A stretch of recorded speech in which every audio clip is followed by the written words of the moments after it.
사랑하는 성도 여러분, 로마서 1장 20절에 창세로부터 그의 보이지 아니하는 것들, 곧 그의 영원하신 능력과 신성이 그 만드신 만물에 분명히 보여 알게 되나니 그러므로 저희가 핑계치 못할지니라 말씀하십니다. 이 말씀처럼 자연 속에는 하나님을 만나고 하나님을 인정할 수밖에 없는 놀라운 일들이 많이 있습니다. 또한 하나님께서는 동물과 달리 사람에게 생각하고 깨달을 수 있는 이성을 주셨지요. 그래서 사람들의 마음이 조금만 선해도 자연의 섭리를 보고 하나님의 살아계심과 역사하심을 느끼며 놀라운 하나님의 은혜를 깨달을 수 있습니다. 그러니 훗날 심판하실 때 어느 누구도 나는 하나님을 몰라서 믿지 못했습니다 라고 변명할 수가 없지요. 본문 요한복음 12장 24절에서도 예수님께서는 평범해 보이는 자연의 섭리를 비유로 들어 하나님의 깊고 오묘한 진리를 가르쳐 주십니다. 한 알의 밀이 땅에 떨어져서 죽으면 많은 열매를 맺는다는 경작의 법칙은 농사를 지어본 사람은 물론이요, 농사 경험이 없는 사람이라도 잘 알고 인정하는 자연의 법칙입니다. 그런데 이 말씀에는 영적인 중요한 의미가 담겨 있습니다. 바로 한 알의 밀은 예수님 자신을 비유하며 예수님께서 이 땅에 오셔서 온전히 죽으심으로 많은 열매를 맺으신다는 의미가 담겨 있지요. 그리고 우리도 예수님처럼 진리 안에서 하나님의 뜻을 따라 죽어지면 많은 열매를 맺게 된다는 사실도 담고 있습니다. 우리 성도님들은 이 말씀이 생명과 능력이 되셔서 하나님 앞에나 여러분의 삶에 풍성한 열매를 맺으시기를 주님의 이름으로 축원합니다. 먼저 한 알의 밀이 죽어져서 열매 맺는 과정을 간단히 살펴보겠습니다. 하나의 씨앗이 싹을 틔우기 위해서는 적당한 수분과 알맞은 온도, 공기가 필요합니다. 이 세 가지 조건이 적절하게 갖춰지면 씨앗 안에서는 변화가 일어나는데 바로 싹이 나고 뿌리가 나는 생명 활동이 시작되는 것이죠. 그런데 이처럼 싹이 나고 뿌리를 내리기 위해서 중요한 것은 씨앗은 스스로 죽어져야 한다는 것입니다. 씨앗에는 양분이 들어있지요. 뿌리를 내리고 싹이 난 다음에는 외부로부터 양분을 공급받을 수 있지만 그 전에는 씨앗 자체가 가지고 있는 양분으로 뿌리를 내리고 싹을 틔워야 합니다. 그러니 한 알의 씨앗이 양분으로 제공되기 위해 스스로 죽어짐으로 자기 형체가 사라져야 하지요. 그런데 씨앗이 형체조차도 없이 사라지고 죽어졌다고 해서 그것으로 끝난 것이 아닙니다. 분명 새로운 생명으로 탄생되어 결국 많은 열매를 거둘 수 있습니다. 이것은 우리가 익히 알고 있는 자연의 섭리이지만 사실 참으로 신비한 일입니다. 씨앗은 겉모양만 보면 마치 생명이 없는 것처럼 보입니다. 그런데 적절한 환경만 조성되면 생명 활동이 시작되어 스스로 죽어지고 새로운 생명으로 자라서 많은 열매를 맺습니다. 이 과정을 통해서도 분명 하나님의 신성을 느낄 수 있지요. 그런데 싹이 날 수 있는 모든 조건이 갖춰졌는데도 만일 씨앗이 스스로 죽지 않으려고 한다면 그 결과는 어떻게 될까요? 죽지 아니하면 한 알 그대로 있고 하신 대로 뿌리도 내릴 수 없으니 식물로 자라날 수도 없고 당연히 아무런 열매도 맺을 수 없습니다. 설령 싹을 틔웠어도 씨앗이 완전히 죽지 않으면 양분이 부족하여 잘 자라지 못하고 결국 그냥 버려질 것입니다. 이러한 자연의 법칙은 영계에서도 동일하게 적용됩니다. 그러면 본문에 한 알의 밀이 예수님 자신을 비유한 것이라 했는데 우리 예수님은 어떻게 완전히 죽어지셨는지 성경에서 살펴보겠습니다. 예수님의 죽으심은 우리가 잘 알고 있습니다. 십자가에서 그렇게 고난당하시고 생명을 우리에게 주시는 죽음으로 끝나셨죠. 그리고 부활하시고 우리의 생명, 우리의 영생 구원의 주가 되셨습니다. 이것은 알지만 죽어졌는데 그 죽어지는 과정, 이 과정도 우리는 꼭 기억해야 합니다. 그것이 우리에게 있어야 되는 것이거든요. 그러니까 여러분들이 내가 어떻게 죽어지나요? 오늘 죽어지는 미랄이 되자라고 한다고 생명을 놓으라는 게 아니잖아요. 우리의 육의 생명은 그대로 있습니다. 하지만 예수님이 그 죽으셨던 하나하나의 삶을 말씀을 드릴 때 여러분들의 모습 안에 삶에도 적용하시기가 더 쉽지요. 다시 한번 성경을 통해 살펴보겠습니다. 이사야 53장 4절부터 9절에 그는 실로 우리의 질고를 지고 우리의 슬픔을 당하였거늘 우리 때문에 인생 때문에 우리의 슬픔과 우리의 죄를 담당하셨는데 그런데 사람들은 어떻게 생각해요? 우리는 생각하기를 그는 징벌을 받아서 하나님에게 맞으며 고난을 당한다 하였노라. 그렇지 않지요. 예수님이 어떠한 죄로 인해 하나님께 버림받은 것이 아니라 우리 때문에 대신 죽음을 그 고난 고초를 당하셨습니다. 그가 찔림은 우리의 허물을 인하며 그가 상함은 우리의 죄악을 인함이라. 그가 징계를 받음으로 우리가 평화를 누리고 그가 채찍에 맞음으로 우리가 나음을 입었도다. 우리는 다 양 같아서 그릇 행하여 각기 제 길로 갔거늘 여호와께서는 우리 무리의 죄악을 그에게 담당시키셨도다. 그가 곤욕을 당하여 괴로울 때에도 그 입을 열지 아니하였으며 하십니다. 여러분, 예수님께서는 십자가의 고난과 죽음의 고통을 당하면서도 아버지 하나님, 내가 왜 이런 처형을 당해야 합니까? 너무 힘듭니다. 너무 고통스럽습니다. 너무 목마릅니다. 라고 말씀하지 않으셨습니다. 왜 이 고난과 고초를 당하시는지 예수님은 알고 계시죠? 이 땅에 오실 때 이미 하나님께 그 사명을 부여받으시고 아멘으로 순종하셔서 이 땅에 오셨기 때문에 알고 계십니다. 예수님은 근본으로 이 땅에 오셨기 까닭에 사명을 다 알고 계시나 그런데도 육을 입고 계셨기 때문에 고통은 고스란히 다 당하시는 거예요. 예수님은 하나님의 아들이시니까 그냥 순종하여 그 길 가시면 됐지가 아닙니다. 우리 사람과 동일하게 나셨잖아요. 물과 피가 그대로 있으셨고 주무시지 않으면 피곤하시고 드시지 않으면 배고픔을 느끼십니다. 많이 걸으시면 발이 상하십니다. 그러나 우리 예수님이야 죄 없이 그 사역을 이루시니 우리 사람들처럼의 당하는 고통은 아니신다 할지라도 심한 고통에는 분명 아픔이 있고 찌르면 피가 나는 거고요.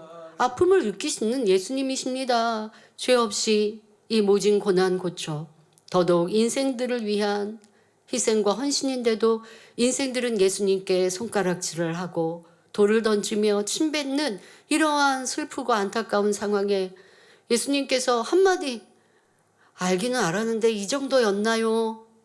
하지 않으시고 인생들의 죄악과 인생들의 무지함을 보시면서도 나의 십자가의 죽음과 이 인간 경작을 위한 희생이 결국 저들에게도 회개의 역사로 구원의 길로 이르기를 믿으셨기에 기쁨으로 그 길을 가셨지 불평 원망하지 않으셨음을 기록하고 계시지요.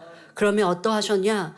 마치 도수장으로 끌려간 어린 양과 털 깎는 자 앞에 잠잠한 양같이 그 입을 열지 아니하셨습니다.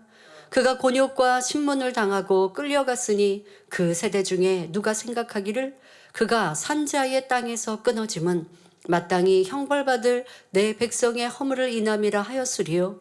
그는 강포를 행치 아니하였고 그 입에 괴사가 없었으나 그 무덤이 악인과 함께 되었으며 그 묘실이 부자와 함께 되었도다 기록합니다. 예수님께서는 아무 죄도 없으시면서 애매히 고난을 당하셨지만 잠잠한 양같이 그 입을 열지 않으셨고 강포를 행치 않으셨으며 그 입에는 괴사도 없으셨지요. 이렇게 죽어지되 완전히 죽어지신 거예요. 내가 죽어지는 길을 가겠는데 십자가의 처형은 당하겠는데 그런데 나도 좀 한마디 하자 하지 않으셨다는 거예요. 내가 이 원통함은 좀 말하자. 죽기는 죽겠는데 그래도 내가 사실은 좀 말해야겠다 하지 않으시고 묵묵히 그 길을 가시면서 무엇이 선이요, 무엇이 사랑이요, 무엇이 희생인지를 그대로 보여주셨습니다. 그러나 대부분의 사람은 상대가 아무 이유 없이 자신을 모함하거나 해하고자 하면 심히 고통스러워하며 상대를 미워합니다. 따지고 욕하고 험담하며 결국 원수 맺는 사람도 많지요. 나를 죽이려 하는 것도 아니요, 그저 험담하고 싫은 말을 했다고 미워하며 다투는 사람도 참으로 많습니다. 이런 사람들은 자기가 죽어지는 것이 무엇인지 전혀 모르는 사람입니다. 세상 사람들은 자기가 죽어져야 한다라는 것 자체를 몰라요. 그러면 바보 되는 줄 알고요, 무시당하는 줄 압니다. 그러니 어찌하든지 살려고 하죠.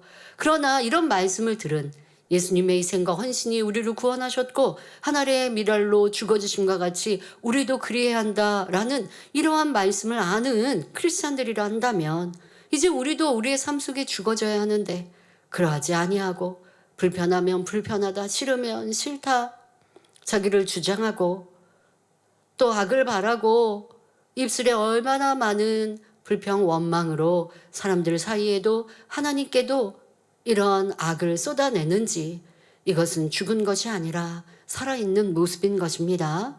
또 시편 22편 14절부터 18절에도 예수님께서 어떻게 죽어지셨는지 잘 설명합니다. 나는 물같이 쏟아졌으며 내 모든 뼈는 어그러졌으며 내 마음은 촛밀 같아서 내 속에서 녹았으며 내 힘이 말라 질그릇 조각 같고 내 혀가 이틀에 붙었나이다. 주께서 또 나를 사망의 진토에 두셨나이다. 개들이 나를 애워쌌으며 악한 무리가 나를 둘러 내 수족을 찔렀나이다. 내가 내 모든 뼈를 셀 수 있나이다. 저희가 나를 주목하여 보고 내 겉옷을 나누며 속옷을 제비 뽑나이다 기록되어 있습니다. 그리고 예수님은 그렇게 구약에 예언되어 있는 그대로 이 땅에 죽음 앞에 행하셨지요.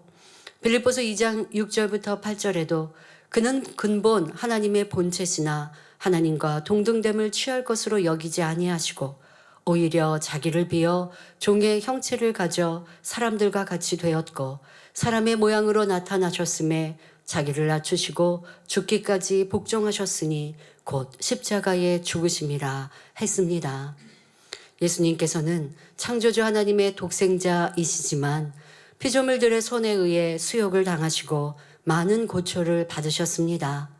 또한 침뱉음을 당하시고 발길로 채이시고 채찍에 맞으시며 가시관을 쓰시고 손발에 못 박히시며 온갖 조롱을 다 받으셨지요. 그런데 예수님께서는 이 모든 부끄러움을 개의치 않으시고 십자가를 지시고 철저히 죽으셨습니다. 이는 한 알의 밀이 땅에 떨어져 죽으면 많은 열매를 거두는 것처럼 예수님 자신의 죽으심으로 무수한 영혼을 구원하게 될 것을 믿으셨기 때문입니다. 이에 대해 히브리서 12장 2절에 저는 그 앞에 있는 즐거움을 위하여 십자가를 참으사 부끄러움을 개의치 아니하시더니 하나님 보좌 우편에 앉으셨느니라 말씀했지요. 그 앞에 있는 즐거움이란 무엇입니까? 영원히 사망의 길로 갈 수밖에 없던 죄인들을 구원할 수 있다는 사랑으로 인한 즐거움이요. 아버지 하나님의 뜻을 이루어 드림으로 기쁘시게 해 드릴 수 있는 즐거움이며 또한 예수님 자신도 죽으심으로 만왕의 왕이요 만주의 주가 될 수 있다는 즐거움이지요. 여러분, 죽어지지만 정말 하나님의 영광을 위해 죽어지는 이러한 사람들, 우리 예수님과 같이 이러한 의인들과 믿음의 선진들은 그렇게 모든 것이 다 사라지는 것 같고 내 수고와 헌신도 때로는 짓밟히는 것 같고 내가 했던 모든 것이 무가 되는 것 같이 이루어진다 할지라도 그것으로 인해 아쉬울 것도 없어요. 왜? 무익한 중으로 하나님 앞에 드렸으니, 하늘에 상급 쌓았으니, 이 땅의 사람들이 핍박하고 그것이 잘못되었다 한들 하나님 앞에 온전한 것이면 하늘에 쌓였지요. 그러니 하늘에 쌓여있는 이 상급을 누구도 빼앗아 가지 못했으니 세상 사람이 핍박하고 거짓말을 한들 힘들지가 않은 거예요. 왜? 나는 하늘을 보고 있으니. 도리어 현재의 이 핍박은 또 이 또한 또 계속하여 상급으로 쌓이게 되어지는 것이니 기뻐하고 즐거워할 수 있는 것입니다. 이것이 진정 믿음입니다. 이것이 하나님이 원하시는 신앙입니다. 우리 모든 성도님들이 이러한 믿음을 갖고 신앙생활 하신다면 이 땅의 모든 삶 행복이요 기쁨이요, 아버지 하나님은 그런 자녀들을 사랑하셔서 필요한 것들도 넉넉히 마음껏 부어 주시는 것이지요. 죽어졌으니 하늘에만이 아니라 죽어지고 있는 이 내 자신도 어느 누구도 빼앗아가지 못하는 천국 소망으로 충만한 것이요, 우리 예수님께서 그러한 본이 되어 주셨습니다. 겉으로 볼 때는 십자가를 지시고 채찍에 맞으셔서 온몸이 피로 낭자하고 상처투성이요, 십자가를 지고 한 걸음 한 걸음 걷는 것조차도 힘겨운 예수님의 모습이지만 예수님의 마음은 온통 아버지 하나님으로 가득하시고 이 희생과 죽으심이 결국 풍성한 열매를 맺는다는 소망으로 그 길을 가셨다는 것입니다. 마음이 힘들고 지친데 입술로만 안 내신 것이 아니라 마음조차도 주실 그 영광과 풍성한 상급, 또 아버지 하나님의 뜻을 이루어 드린다라는 이 행복으로 십자가의 길을 가셨다는 것, 여러분들은 얼마나 기쁨과 감사, 믿음으로 이 신앙을 이루고 계시는지 점검하고 돌아보십시오. 예수님뿐 아닙니다. 모세 선지자나 사도 바울과 같이 성경에 나오는 믿음의 선진들도 이러한 하늘의 소망이 있었기에 부끄러움을 개의치 않고 오직 하나님 나라를 위해 철저히 죽어질 수 있었던 것입니다. 그러므로 우리도 정령 믿음이 있다면 하나님의 일을 하면서 당하는 어떤 어려움이나 힘듦이라 해도 포기하지 말고 부끄러워하지 말아야 합니다. 하나님의 나라와 의를 위해서라면, 그리고 믿음의 형제들을 위해서라면 철저하게 죽어지고 비록 부끄러움을 당한다 할지라도 개의치 않고 오히려 기뻐하고 감사할 수 있어야 하는 것입니다. 그럴 때 하나님의 나라가 확장되고 많은 영혼을 구원하며 여러분의 영혼도 잘 되어 천국에서 영광스러운 자리에 들어가는 풍성한 열매를 거둘 수 있는 것입니다. 사랑하는 성도 여러분, 그러면 우리는 지금은 예수님이 죽어지심을 설명하였습니다. 예수님의 죽어지심으로 끝나는 게 아닙니다. 주님을 믿고 구원받은 우리도 주님과 같이 죽어져야 합니다. 자, 그러면 우리는 어떤 분야에서 어떻게 죽어져야 할까요? 첫째로 여러분 자신에게 있어서 자기 자아라고 하는 것이 죽어져야 합니다. 자, 이것이 먼저 이루어져야 여러분들의 삶에서 이웃에게, 하나님 나라에서 또한 형제 자매에게 죽어지는 것이지, 그리고 그것이 참이 되는 것이지, 우리가 보통 죽어진다라고 하면 희생하고 헌신하고 봉사하는 것을 떠올릴 텐데 그것보다 먼저 선행되어야 할 것이 바로 자기가 죽어져야 하는 것입니다. 여러분들이 자신이 죽어지는 씨앗이 될 때에 여러분에게도 영의 열매를 맺힐 수 있는 것입니다. 자, 그러면 왜 자기가 먼저 죽어져야 할까요? 우리 사람은 태어나면서부터 부모, 형제를 통해 배우고 학교와 친구, 이웃 등 다양한 환경을 통해 보고 듣고 경험하며 지식과 교양을 쌓았습니다. 이렇게 쌓여진 지식과 교양이 바로 자아를 형성하지요. 그런데 자아를 형성한 지식들은 진리와 다른 것이 많으며 교양도 나라와 민족에 따라 다릅니다. 그러니 10사람이 모이면 10사람의 생각이 다르고 서로 옳다 하는 주장이 다를 수밖에 없지요. 그러다 보니 나와 다른 성격, 취향, 생각을 가진 상대를 이해하지 못하고 쉽게 판단 정죄하고 다투며 미워하기도 합니다. 이렇게 우리가 세상에서 배운 지식과 우리의 생각은 참 진리인 하나님의 말씀에 비춰보면 틀린 것, 잘못된 것이 참으로 많습니다. 오직 하나님의 말씀만이 영원 불변한 진리입니다. 자, 그런데 여러분들은 지금 주님을 영접하기 전에는 이러한 영원 불변한 진리, 참 옳은 진리와는 다르게 자기를 주장하며 자기 나름대로 만들어진 또 부모, 형제, 환경과 조건, 또 만났던 일들과 듣고 보고 배운 것들로 내가 선택적으로 나를 만든 이와 같은 것들, 이것으로 판단하고 정죄하고 옳다 그르다 하고 있는데 이게 틀렸단 말이에요. 자, 이걸 여러분들이 인정해야 정말 죽어지는 시작이 될 수 있습니다. 자, 어떤 계기를 통해 하나님을 만나고 예수 그리스도를 영접하게 되면 이제 진리가 생각과 마음을 두드리게 됩니다. 그리고 마음문을 여는 만큼 진리가 들어와서 마음 안에 자리 잡게 되는데 그때부터 죄와의 싸움이 시작되죠. 그동안 여러분의 자아를 형성했던 것들은 진리인 하나님의 말씀에 위배되는 것들이므로 거기서부터 부딪힘이 생기는 것입니다. 원수까지도 사랑하라. 하나님의 말씀은 이것이 진리입니다. 말씀을 들을 때는 좋은 말씀이다 생각하지요. 그런데 그 말씀이 나에게, 내 마음에, 내 삶에 적용하려고 하면 부딪혀집니다. 어떻게? 저 사람이 나를 괴롭혔는데요. 저 사람은 나를 이렇게 험담했는데요. 원수 맺지 않았는데 사랑하지 못할 이유가 뭐가 있겠습니까? 그럼 원수 맺었다. 그럼 원수까지 또 사랑하란 말씀대로 순종하면 돼요. 그런데 이 말씀, 진리는 참이고 옳다라고 생각하지만 그것이 내 마음 안에 적용되고 내 삶에 나타나려고 하면 부딪혀 온단 말이에요.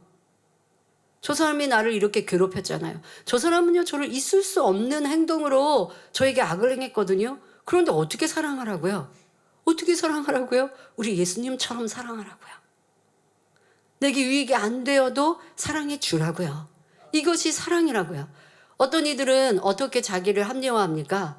저는요, 원수 맺지 않아요. 저 미워하는 거 아니에요. 근데 사랑하지도 않아요?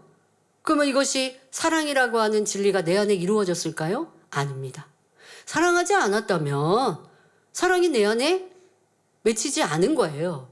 여러분들이 비진리의 것, 하나님의 말씀과 반대되는 비진리는 죽어지고 이 진리를 행해야 진리의 열매가 맺혀. 그것이 곧 영이죠. 사랑을 하려면 미움이라는 것이 썩어지고 죽어져야 돼요. 이 미움이라는 건 내 자아거든요. 싫은 사람은 믿고 나에게 유익이 안 되는 사람은 거리를 두고 아니면 내가 이렇게 보니까 내가 미워하는 건 아니지만 저 사람 굳이 사랑하기 위한 희생과 헌신 꼭 해야 돼? 라는 자기 유익을 구하는 마음? 이거는 사랑이 아니잖아요. 어느 쪽에 가까워요? 미움 쪽에 가까워요. 바로 자기를 사랑하는 쪽에 가까워요. 이게 죽어지지 않으면, 이런 자기 유익과 자기를 사랑하는 마음이 죽어지지 않으면 사랑이라는 열매가 내 안에 맺힐 수가 없어요. 그러니까 자기를 사랑하고 자기를 더 중요하게 여기고 하는 것들을 여러분들이 죽어져야 그 안에 사랑이 들어오고 사랑으로 열심히 행하면 사랑의 열매를 맺힐 수 있는 것인데 말씀을 처음에 듣고 행하려고 하면 이게 부딪혀 온다는 것입니다. 항상 기뻐하라 말씀하시는데 아니 내 삶에는 기뻐할 조건이 없는데요. 나도 당신처럼 교회 어떤 일꾼처럼 좋은 일만 있으면 가정이 복음화 되고 누가 나를 건드리는 일 없고 이렇게 좋은 일만 있으면 나도 기뻐할 수 있죠. 처음엔 그렇게 생각할 수 있습니다. 하나님 말씀을 내가 밀어내고 있는 거예요. 말씀과 내가 자꾸 이 반대로 가고 있는 거예요. 그런데 점점점 깨어지고 나를 낮추고 내가 죽어져야겠다. 어느 순간에 말씀을 듣고 있는데 왜 내 삶에는 열매가 없지? 이렇게 이제 깨닫게 되어지면 나도 기도한다고 하고 하나님 일에 하나님을 사랑한다고 말하는데 왜 하나님의 사랑받는 증거가 이렇게 부족하지? 라는 것을 깨달을 때는 이제 자기를 더 깊이 돌아봅니다. 아니 말씀은 말씀이요 나는 나요. 이게 내가 살아있는 거예요. 그럴 때 안 되겠구나. 내가 죽어지고 말씀이 내 안에 살아 역사하시도록 해야겠구나. 그러고 보니까 항상 기뻐하라는 말씀과 나는 기뻐하지 못할 조건이 이렇게 많잖아요. 그러니 나를 좀 이해해 주세요. 아니면 하나님께서 나 기뻐하지 못할 조건들을 다 바꿔서 기뻐할 조건들로 해주시면 기뻐할게요. 이렇게 억지로 부리지 않습니까? 그러나 하나님은 뭐예요? 기뻐하지 못한 조건에서 기뻐해라. 그러면 기뻐하지 못할 조건이 기뻐할 조건으로 바뀔 수 있도록 내가 도와줄게 하시는 거지. 내가 행하지 않고 하나님 바꿔주세요는 절대 이루어지지 않습니다. 이렇게 여러분들이 하나님의 말씀과 지금까지 내가 살아왔던 내 유익과 내 자아와 여러분, 우리 자아라는 거 다시 쉽게 말하면요, 자기 사랑하는 거예요. 우리가 얼마나 자기를 사랑하고 소중히 귀히 여기는데요. 이러한 것들과 하나님의 말씀과 진리가 달라서 부딪혀질 때 여러분은 어떠하고 계십니까? 자, 이때 믿음이 있으면 내 생각과 이론, 내 유익보다 하나님의 말씀이 옳음을 믿기 때문에 자기를 부인할 수밖에 없습니다. 이것이 자기가 죽어지기 시작하는 것이지요. 진리인 하나님의 말씀에 위배되는 내 생각과 이론, 행함이 발견될 때 즉시 자기가 틀렸음을 인정하고 옳지 않은 그것을 벗어내고 진리로 변화시키기 위한 싸움을 해야 합니다. 그런데 자기 자아가 죽어지는 것은 쉽지만은 않습니다. 예를 들어 드린 대로 누가 나 미워하는데 욕하는데 그 사람에게 가서 손 내밀고 그 사람과 화평하는 거 상대방이 잘못해놓고 도리어 큰 소리를 친단 말이에요. 그런데 가서 내가 미안하다고 하거나 아니면 미안한 일이 없을 땐 미안하다 할 건 아니지만 나를 그렇게 힘들게 하는 사람과도 얼굴에 미소를 띠고 대화하고 저 사람이 나를 미워하는 이유가 무엇일까? 내가 신뢰를 범한 것은 있을까? 아니면 뭐가 오해한 것이 있을까? 어떻게 풀까? 그런 게 없는데도 뭐 시기 질투해서 미워할 수 있잖아요. 그러면 내가 더 상대에게 선행을 행하여서 그 마음을 움직여야지. 뭐 이렇게 여러분들의 수고가 필요하단 말이에요. 자, 그런데 이게 쉽지만은 않습니다. 그러나 해야 하는 일이죠. 히브리서 12장 4절에 너희가 죄와 싸우되 아직 피 흘리기까지는 대항치 아니하고 라고 말씀하십니다. 이는 죄와 싸울 때는 힘써 싸워야 한다는 말씀입니다. 마음의 비질리를 벗어버리는 죄와의 싸움이 얼마나 치열한 싸움인지를 알려주시는 것이지요. 마음의 비질리는 대충 회개한다고 벗어지는 것이 아니라 열심히 땀 흘리며 부르짖어 기도할 때 벗어집니다. 이렇게 열심히 죄와 싸워 나갈 때 하나님께서 그 노력을 보시고 은혜를 주실 뿐 아니라 불세례를 내려주셔서 죄성을 태워주시는 등 죄를 버릴 수 있는 능력을 주십니다. 또 행할 수 있는 은혜를 주시죠. 성령의 도우심 속에 내 안에 있던 죄의 속성들을 버리고 주님의 마음을 담게 되는 것입니다. 이렇게 몸과 결합된 죄성이 태워지는 만큼 육신의 사람이 아니라 영의 사람이 됩니다. 그래서 로마서 8장 13절에 너희가 육신대로 살면 반드시 죽을 것이로되 영으로서 몸의 행실을 죽이면 살리니 하셨지요. 이것이 바로 여러분 자신에게 있어서 자아가 죽어지는 것입니다. 다시 말해 하나님의 뜻, 진리와 위배되는 자기 안의 죄악을 벗어버리는 것이지요. 자, 여러분, 이 싸움을 열심히 하셔야 합니다. 내가 죽어지는 것, 내 옳다 하는 것들이 깨어지는 것. 자, 이 수고를 하는 동안에는 조금 힘들 수가 있어요.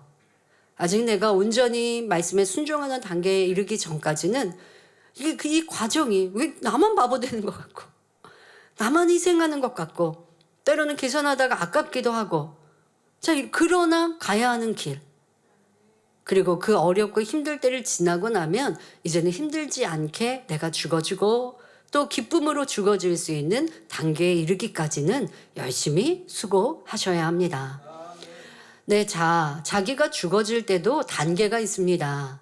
이제 주님을 영접한 믿음의 1단계는 무엇이 죽어져야 하느냐, 가장 또 죽어져야 되는 우선적으로 여러분들이 타겟을 삼을 것은 바로 말씀을 들으며 의심되고 믿어지지 않는 하나님의 말씀과 기사와 표적 등에 대한 의심을 물리치는 노력을 해야 합니다. 이것이 이제 많은 죽어져야 될 것이 많이 있지만 우선 타겟으로 삼을 것. 내가 자꾸 그게 맞을까? 어떻게 그럴 수 있지? 하는 의심. 그런데 이 제단은요, 여러분들에게 증거 없이 말하는 일은 없습니다. 치료와 응답, 우리 성도들이 스스로 체험하고 스스로 나타난 일들에 대한 간증이에요. 그냥 하나님은 이렇게 치료하시고요, 응답하세요가 아니라 여러분들의 삶에서 드러나고 나타난 하나님을 만난 체험들, 진실한 간증들입니다. 그러니 육신의 생각으로 믿어지지 않는다고 해서 의심하면 어떡할 건데 그 사람이 그랬다는데 어떡해요.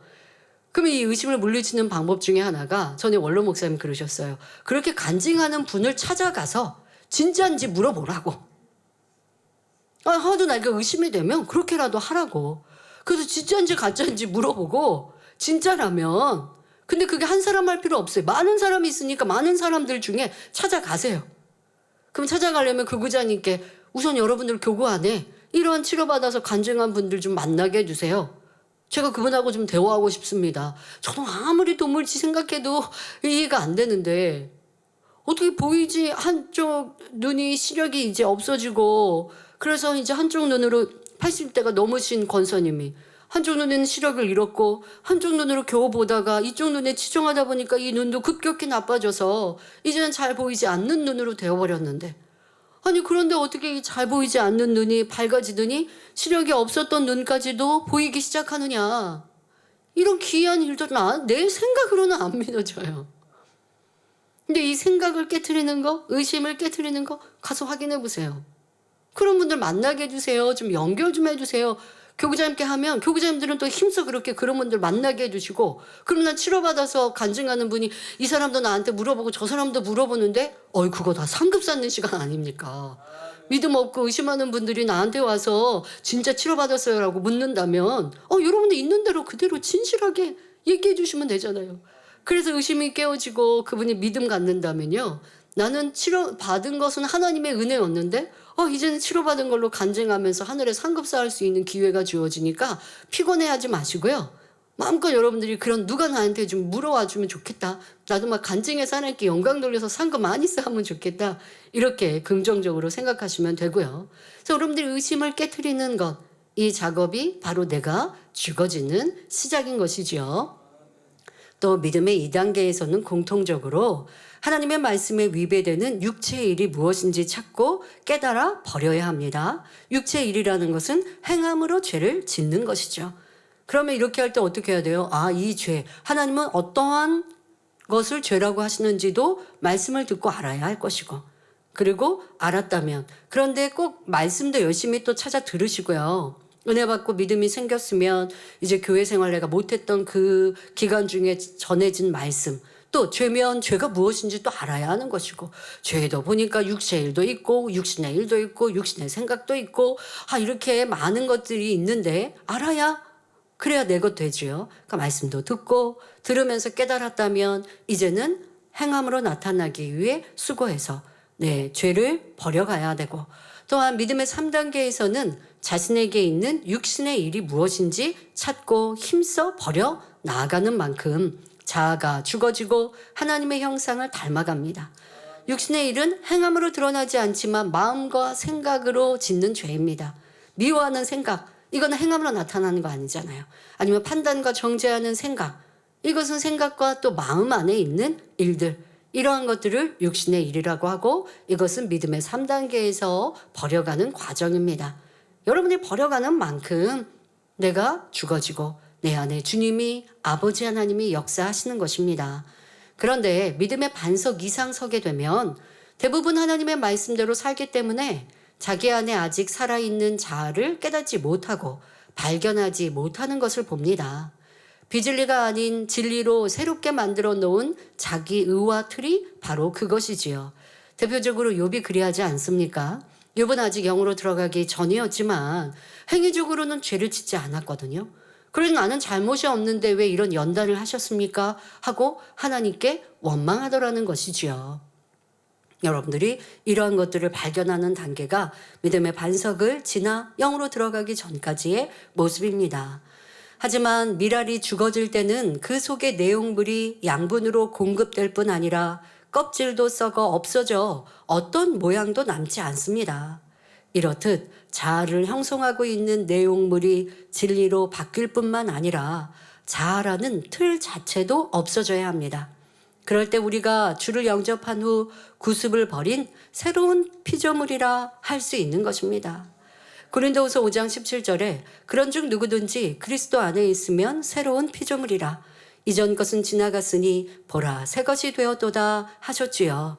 자기 의와 틀은 세상으로부터 입력되어 나를 만든 구습이기 때문에 예수를 구세주로 영접하면 하나님의 말씀을 들음으로 나를 진리로 바꾸어 가야 합니다.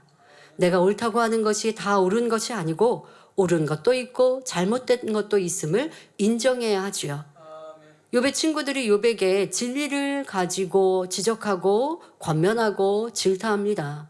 그 말하는 진리는 죄를 지은 사람에게 하나님은 연단하시고 또 책망하시지 죄 없는 사람에게 그러실 리가 있어? 이 말이었죠. 그러나 하나님께서 때로는 욥과 같이 행위적인 죄가 없지만 마음 근본 안에 있는 악의 모양을 버리고자 연단하시는 경우도 있고 또 큰 축복을 주시고자 시험하시는 경우도 있는데 내가 알고 있는 단편적인 것으로 상대에게나 또 하나님 나라에 대하여서 평가할 때 이것이 큰 잘못이 되는 것이죠. 그러니 아무리 내가 영으로 들어가고 온영으로 들어갔어도 내 생각이 다 맞닿지 않습니다. 도리어 영으로 온영으로 들어가면 이게 꽉 찬 곡식처럼 벼 이삭이 꽉 차서 고개를 숙이는 것처럼 더 겸손하고 겸비해집니다. 그래서 어떤 대화 속에 내 생각을 알겠는데 상대방은 자기 주장이 있고 그게 맞대요. 그런데 도리어 내가 더 하나님의 형상을 닮아가는 사람이라면 그래요? 하고 넘어가요. 우리 원로 목사님이 그러셨던 것처럼 주장하지 않아요.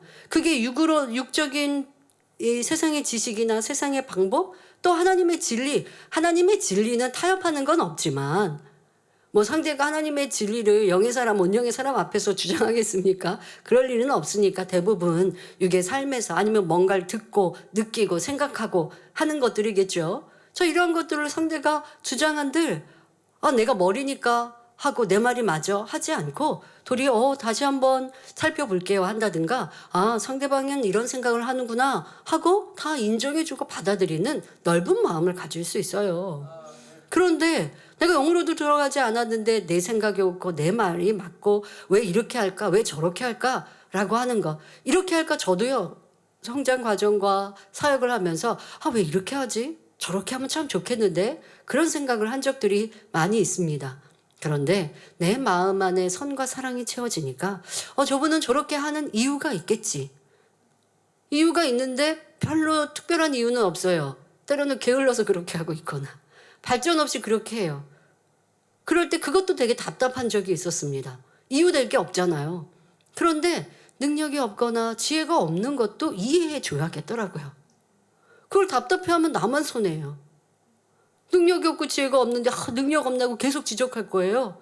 그러면 얼마나 상대는 힘들겠습니까? 근데 이때 지적하는 사람은 뭐라고 생각할까요? 내가 지적하는 게 틀렸어? 내가 지적하는 게 잘못됐어? 라고 말하겠죠. 틀린 거 아니고 잘못된 거 아니지만 더 깊은 선에는 미치지 못하는 것이니까. 이렇게 진리로 또 생각하면 상대가 맞고 틀린 게 아니라 내가 부족하구나. 내가 하나님의 선과 사랑에 부족하여서 아직도 내가 옳다고 상대는 틀렸다고 하구나. 이런 마음이 되면요. 더 죽어지는 거예요. 이런 자세가 돼야 자아가 빨리 깨어집니다. 하나님 말씀만이 참이기 때문에 나의 경험도 나를 만든 모든 자아와 틀도 진리로 다 바꿔야 합니다. 어떤 것은 죄는 아니라 해도 행동상의 문제, 육체의 결여라 할지라도 버려나가야 온전히 자기를 죽이고 주님으로만 채운 하나님의 사람이 될 수 있지요. 오늘은 예수님의 죽으심, 그리고 그냥 십자가에 죽으셨다로 끝나는 게 아니라 그 과정이 얼마나 낮아지시고 내가 없고 내 감정, 내 느낌도 없는 오직 아버지의 영광이었고 아버지의 선과 사랑 자체이셨던 예수님의 죽으심을 기억하여 우리도 그리해야 한다 말씀드렸고요. 구체적으로 우리가 죽어지되 바로 먼저 죽어져야 할 것은 우리의 자아, 나의 자아라고 하는 것. 여러분들의 생각, 여러분들의 느낌, 여러분의 행동을 항상 진리로 비춰보고 선과 사랑으로 비춰보아 진리에 어긋난 것이 있다면 틀렸어, 잘못됐어 라고 하는 자세, 그리고 진리로 채워갈 때에 아름다운 주님의 참 자녀가 내 안에 주님의 형상이 이루어질 수 있는 것입니다. 그러한 여러분들로 더 힘써 노력하시길 바랍니다. 할렐루야. 전능하신 사랑의 아버지 하나님, 이 시간 기도받는 모든 성도님들을 위해 안수하여 주옵소서. 전국 전 세계 하나님의 자녀들 위해 시공간을 초월하여 역사하여 주시옵소서. 믿어지는 믿음을 주시고 부정적인 생각과 의심의 세력을 물리쳐 주옵시며 모든 시험 환난도 물리쳐 주옵소서. 머리부터 발끝까지 오장육부, 뼈, 마디마디, 온몸의 신경, 조직, 세포 등 성령의 불로 태우시고 근본의 빛으로 역사하여 주옵소서. 예수 그리스도의 이름으로 명하노니 원수마귀 사단아 모든 질병균 연약함아 물러가라. 빛이여 임하라. 모든 불치 난치병도 성령의 불로 태워 깨끗게 하여 주옵소서. 말라리아를 비롯한 모든 풍토병도 물리쳐 주옵소서. 감기, 기침, 열, 몸살, 독감 등 각종 유행성 질병도 다 물러가라. 어떠한 질병도 틈타지 않게 지켜 주옵소서. 각종 암과 전이된 것, 에이즈, 백혈병, 뇌졸중, 고혈압, 저혈압, 심장병, 폐병, 위장병, 당뇨, 부인병, 피부병, 갑상선 질환과 모든 염증도 깨끗게 하여 주옵소서. 소아마비, 중풍, 관절염, 디스크도 온전케 하여 주옵소서. 요통, 두통, 신경통을 비롯한 모든 통증은 사라질지어다. 간질, 자폐증, 우울증, 조울증, 공황장애, 노이로제, 치매 등 모든 정신질환도 물러갈지어다. 모든 마비된 것도 풀어지고 일어나 걷고 뛸지어다.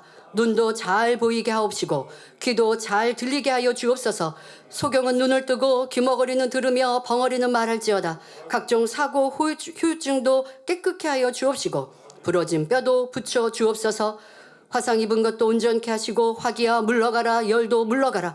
아버지 하나님 흉터나지 않게 역사하여 주옵소서. 마약을 비롯하여 각종 약물과 독극물, 중독도 깨끗함을 입을지어다. 죽은 신경과 세포가 살아나며 죽은 자도 살아나게 하여 주옵소서. 잉태의 축복도 주옵소서. 예수 그리스도의 이름으로 명하노니 원수마귀 사단아 하늘 공중 권세 잡은 악의 영들아 물러가라. 그의 사자들도 물러갈지어다. 이 땅의 악한 영, 더러운 영, 거짓되고 간사한 영, 이간질하고 미혹하는 모든 어둠들은 물러갈지어다. 모든 흉악의 결박을 풀고 어둠아 물러가라. 빛이여 임하라. 아버지 하나님 부르짖어 기도할 수 있는 능력을 주시고 죄를 버리고 성결될 수 있는 능력 주옵소서. 영원히 잘됨같이 범사에 잘되게 하시고 가정의 복음화도 이루어 주시기를 원합니다. 한 주간도 모든 사고와 재앙으로부터 지켜주시고 불통이 없는 형통한 삶을 살 수 있도록 축복해 주옵소서. 성령의 불담으로 천군 천사와 주님의 불꽃 같은 눈동자로 모든 하나님의 자녀들과 가정 일터 사업터를 지켜주시기를 원합니다. 학생들에게 지혜와 명철을 더하시고 공부할 수 있는 뜨거운 마음과 열정도 더하여 주옵소서. 마음과 생각을 세상에 빼앗기지 않도록 지키시고 하나님을 뜨겁게 사랑하는 학생들로 축복하여 주옵소서.